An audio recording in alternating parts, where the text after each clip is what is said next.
monde le bac. C'est le bac, les enfants.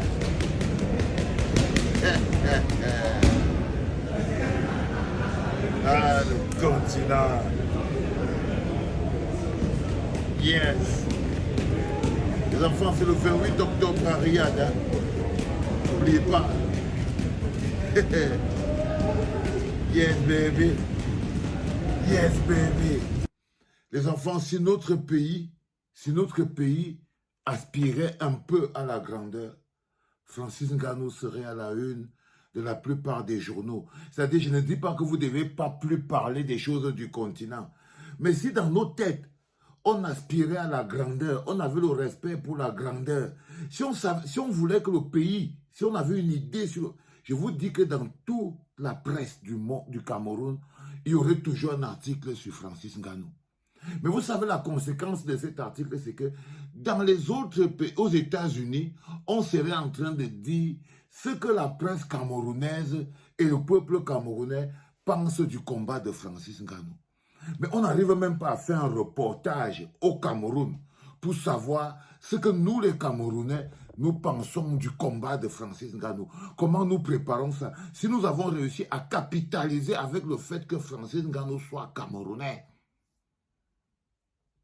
Est-ce que le gouvernement, est-ce que vous ne vous rendez pas compte que c'est même une faute politique de ne pas imaginer, mettre sur pied un mécanisme de communication qui permette au Cameroun, en tant qu'image, de capitaliser avec le fait que Francis Ngannou est camerounais.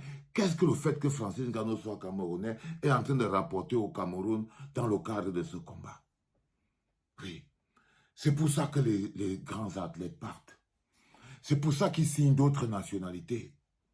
Parce que le niveau de reconnaissance d'un pays qui ne voit en la grandeur que la petitesse de Pomba, c'est un pays qui est aveugle, qui est fermé, un pays qui n'est pas prêt à reconnaître la grandeur de ses enfants. C'est-à-dire qu'on reconnaît la grandeur de quelqu'un quand il vient s'agenouiller devant Pomba. Mais tu peux faire tout ce que tu veux dans le monde. Dès que tu arrives au niveau du Cameroun, il n'y a pas de place pour toi parce que la seule place qui est réservée à la grandeur, la seule place qui est réservée à l'émancipation du Camerounais a été braquée par un homme qui s'appelle Pomba.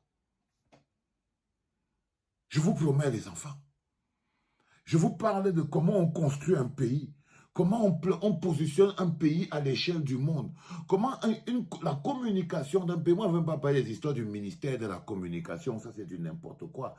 Mais il faut que vous compreniez pourquoi les athlètes quittent, pourquoi les athlètes signent d'autres nationalités. Parce que le manque de reconnaissance, le manque de vision des politiques publiques, comme celle du Cameroun par exemple, il n'y a aucune vision qui est posée et qui est organisée pour être mise sur les Camerounais qui émergent et qui font briller le Cameroun. Non, on laisse la place aux médiocres. On laisse la place aux médiocres parce que la dictature ne permet à personne de briller. Parce que faire briller des individualités, c'est de démontrer que le pays n'est pas seulement constitué de ces différentes individualités. Et ça, la dictature n'aime pas présenter ça. C'est-à-dire qu'on te parle du père de la nation, le premier sportif. Ça veut dire que dans leur tête, ils veulent que le monde imagine que Pomba est plus fort que Francis Ngannou. C'est le premier sportif. C'est le premier Camerounais. C'est le premier tout. Ah non, il n'est pas le premier sportif. Et là, comme ils ne peuvent pas parler de Pomba, si Francis Ngannou avait rencontré Pomba, vous allez entendre que c'est de ça qu'il s'agit. Si Pomba écrit une lettre maintenant pour dire que, wow, Francis Ngannou, vous allez entendre qu'on va féliciter Pomba d'avoir écrit une lettre à Francis Ngannou. C'est-à-dire que ce ne sera jamais Francis Ngannou lui-même. Ce ne sera jamais ce qu'il est en train de faire.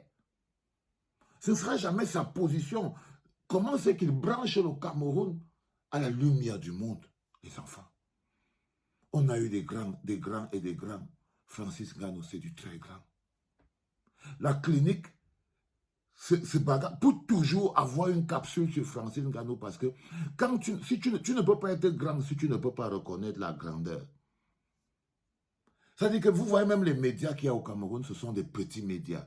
Parce que s'ils connaissaient ce qui est grand, ce qui intéresse le monde. Il serait en train de faire il serait déjà parti dans le village de Francis Ngannou. Poser aux gens des questions, qu'est-ce qu'ils pensent. Rencontrer les gens qui connaissaient Francis Ngannou à Batié pour voir, c'est-à-dire que pour ressentir la fierté, pour que ce soit en capitale, que les autres générations du Cameroun pourraient aussi bénéficier de ça. Parce que le type de capital dont on a besoin, c'est le capital énergie. C'est ça qui touche les autres générations futures.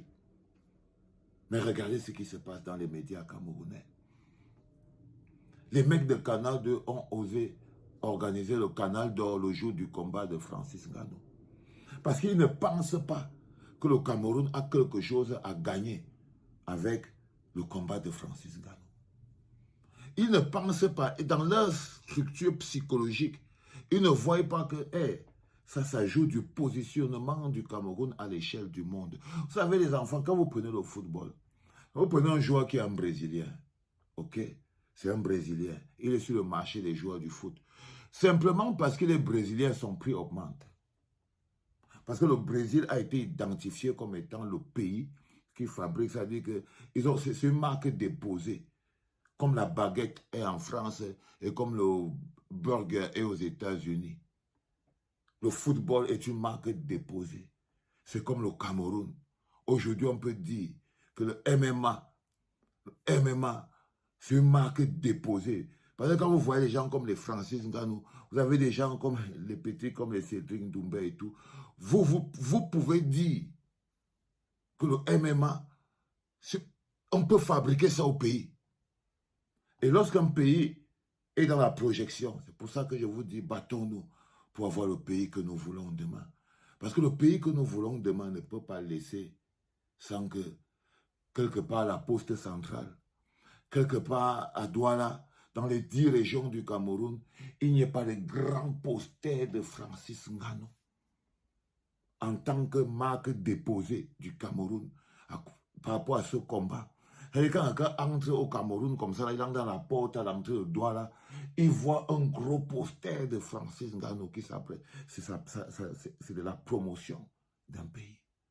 Mais on est dirigé par l'égoïsme. On est dirigé par quelque chose qui affaiblit le peuple. Parce que si on ne peut pas utiliser tous les éléments du peuple, qu'est-ce qui construit un peuple? C'est la force des citoyens. C'est le dépassement. C'est l'inspiration. C'est l'influence. C'est ça qui construit globalement un peuple. Et lorsque vous avez un pays où il y a un type vieux, fatigué, qui aspire l'énergie du peuple et se place devant vous comme étant la référence, comment vous pouvez être dans un pays où Pomba vous empêche de mettre à la une Francis Ngannou? C'est une question que je peux vous poser, les enfants, en ce dernier podcast de la nuit. Je voudrais que vous réfléchissiez à ça. Parce que je voudrais que vous voyiez ce combat de Francis Ngannou comme j'essaie de vous le présenter. Quelque chose de beaucoup plus grand à l'échelle de notre pays. À l'échelle de notre pays. Les enfants, c'était le tout dernier podcast de la journée. En direct de la clinique, je vous souhaite tous une très bonne nuit. Donnez de l'amour à ceux qui sont autour de vous et à ceux que vous aimez. Dites-leur que vous les aimez. C'est important, ça ne paraît rien, mais ça construit beaucoup. Love you, my people. C'était papa.